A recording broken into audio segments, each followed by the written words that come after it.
Selamat pagi. Assalamualaikum warahmatullahi wabarakatuh. Ketemu lagi dengan saya Sudarno, guru ekonomi SMA Utama, sekaligus Wakil Kepala Sekolah Bidang Kurikulum. Pada kesempatan ini kita akan membahas proposal dalam latihan dasar kepemimpinan siswa LDKS SMA Utama secara virtual daring. Proposal itu sangat dibutuhkan pada semua organisasi, baik organisasi bisnis, organisasi pemerintah, maupun organisasi politik lainnya. Apa sebenarnya yang dimaksud dengan proposal? Mari kita lihat pembahasan berikut ini. Proposal merupakan rencana yang dituangkan dalam bentuk rancangan. Ini menurut Kamus Besar Bahasa Indonesia. Jadi proposal itu adalah usulan atau rancangan yang harus dipersiapkan untuk memulai atau sebelum memulai sesuatu kegiatan. Perencanaan dalam sebuah proposal harus dibuat secara sistematis, matang, dan teliti. Artinya tidak asal-asalan. Tujuan dari pembuatan proposal sendiri adalah untuk mendapatkan bantuan dana, perizinan, atau infrastruktur yang sekiranya dibutuhkan. Misalnya kalau proposal kegiatan pasti untuk meminta bantuan dana. Kalau untuk bisnis ataupun proyek pasti kaitannya dengan perizinan. Jenis proposal, ada proposal bisnis, ada proposal proyek, ada proposal penelitian, ada juga proposal kegiatan. Pada materi kali ini kita lebih fokus pada pembahasan mengenai proposal kegiatan, karena di dalam organisasi itu banyak sekali kegiatan-kegiatan yang harus kita laksanakan. Jadi proposal ini merupakan jenis proposal yang umum digunakan di masyarakat. Proposal ini digunakan untuk pengadaan sebuah kegiatan, misalnya kegiatan pentas seni di sekolah, kegiatan peringatan Hari Kemerdekaan, dan lain-lainnya. Struktur proposal ya. Struktur proposal merupakan sesuatu yang harus diperhatikan oleh setiap orang yang membuat proposal. Karena jenis proposal sendiri beragam, maka strukturnya pun bisa berbeda-beda.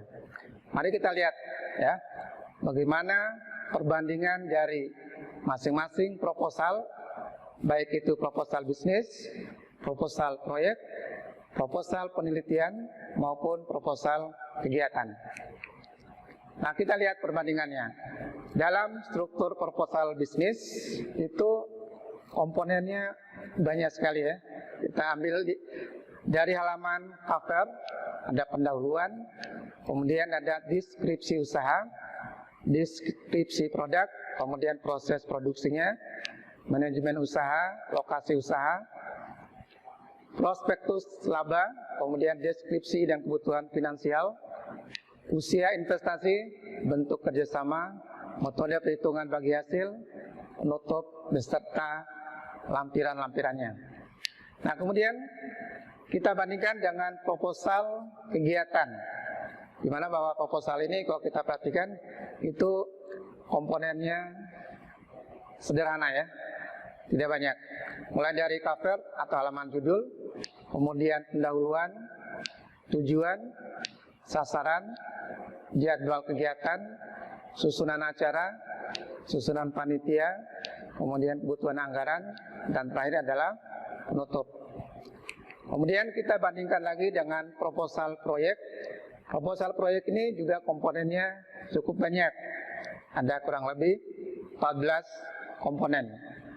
Kemudian ada lagi proposal penelitian. Ini proposal penelitian biasanya digunakan oleh para akademisi di perguruan tinggi. Ini komponennya juga cukup banyak, ada kurang lebih 12 komponen. Dari 4 perbandingan struktur proposal tersebut, maka kita lihat bahwa proposal kegiatan merupakan proposal yang strukturnya lebih sederhana, lebih sedikit komponen-komponennya. Lalu, bagaimana cara membuat proposal yang baik dan benar? Nah, kita ikuti bagaimana cara membuat proposal yang baik dan benar. Yang pertama adalah kita harus menentukan topiknya. Sama halnya dengan membuat makalah atau laporan.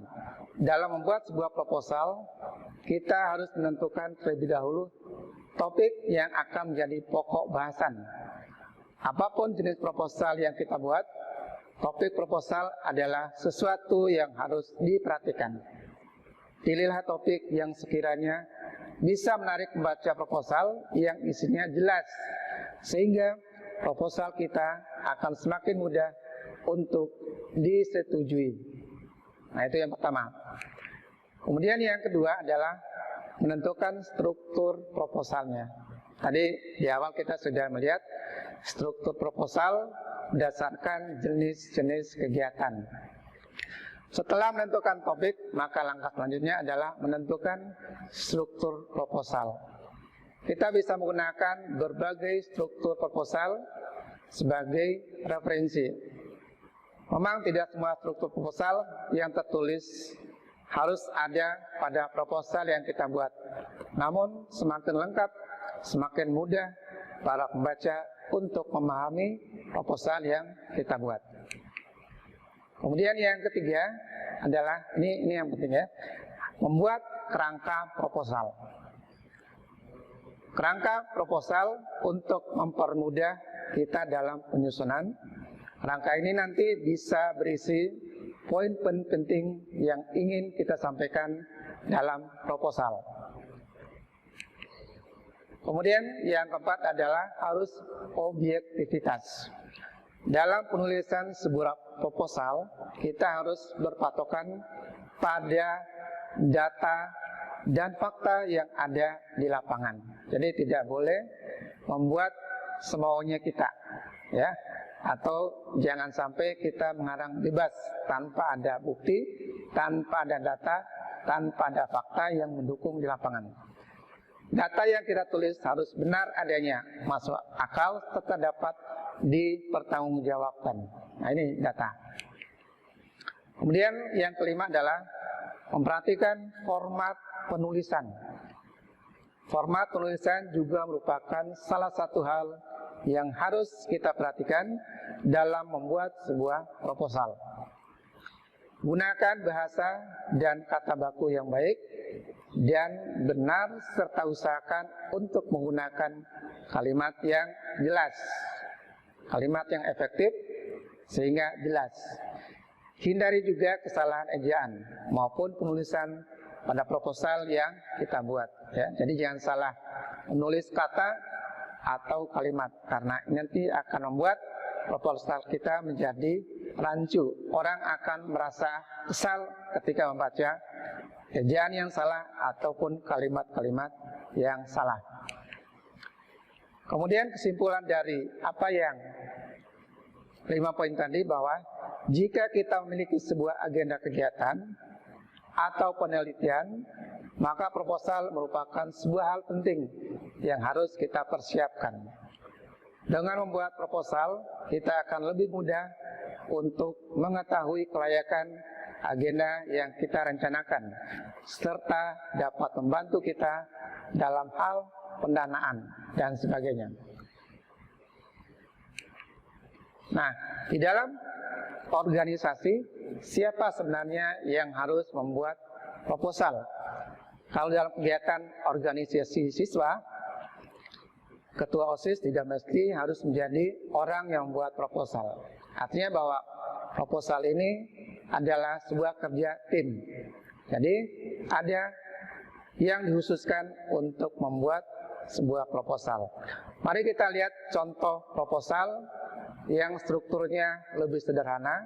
Dalam hal ini adalah struktur proposal kegiatan, yang mana bahwa ada 9 komponen, yaitu pertama adalah covernya, kemudian pendahuluan, tujuan, sasaran kegiatan, jadwal kegiatan, kemudian susunan acara, susunan kepanitiaan, anggaran yang dibutuhkan, kemudian penutup.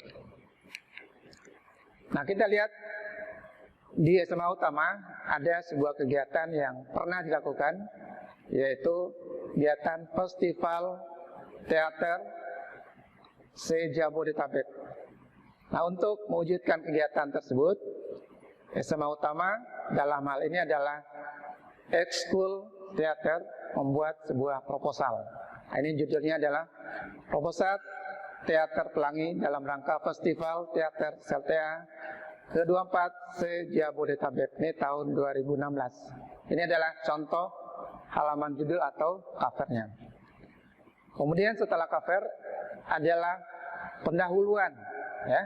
Pendahuluan ini sangat penting karena ini menunjukkan seberapa pentingnya kegiatan itu harus dilaksanakan. Ini biasanya diwujudkan di dalam latar belakang. Jadi latar belakang ini melihat kondisi yang secara general, kondisi saat ini, kondisi yang seharusnya, dan kondisi yang tengah terjadi saat ini. Sehingga kegiatan ini perlu untuk dilaksanakan. Jadi semua dituangkan di dalam latar belakang. Kemudian yang berikutnya adalah tujuan. Bisa juga ada maksud dan tujuan, ya. Jadi maksud dan tujuan ini untuk memperjelas kepada pembaca atau kepada pihak yang ditujukan untuk kita berikan proposal, ya, karena kita bermaksud untuk mencari para sponsor atau orang-orang yang mensupport kegiatan yang kita laksanakan. Maka kita berikan proposal. Di dalam proposal ini kita harus mencantumkan maksud dan tujuan dengan jelas. Kemudian yang selanjutnya adalah sasaran. Dalam kegiatan seperti ini, maka sasaran yang pasti adalah para siswa, siswi, para pencinta kegiatan tersebut, dan juga para pelajar yang ada secara keseluruhan. Kemudian yang tidak kalah pentingnya adalah waktu, kemudian rundown acaranya, kemudian tempatnya di mana. Ini harus ditampilkan.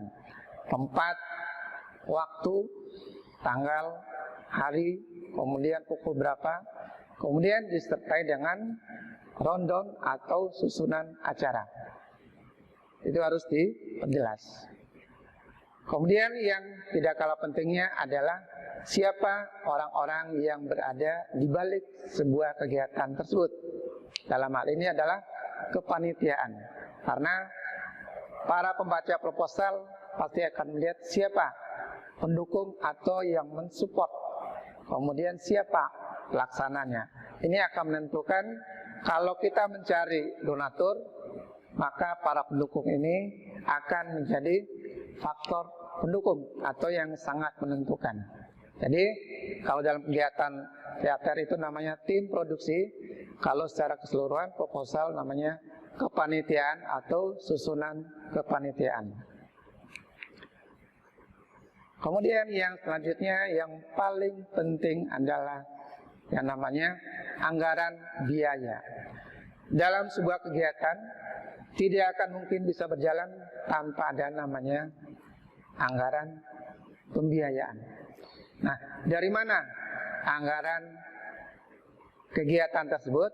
Nah, biasanya sebuah organisasi akan membuat sebuah estimasi atau perkiraan.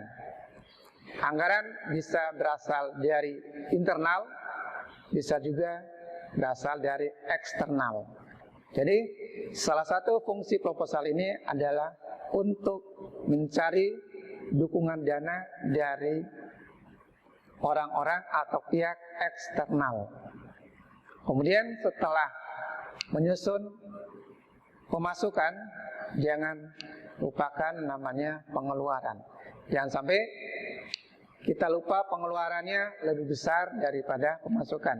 Nah, untuk itu pihak panitia atau organisasi berupaya untuk mencari tambahan dana sehingga dengan adanya proposal ini bisa meyakinkan pihak luar untuk memberikan support sehingga dana yang dibutuhkan dalam kegiatan ini bisa dipenuhi, sehingga kegiatan bisa terlaksana seperti yang telah direncanakan.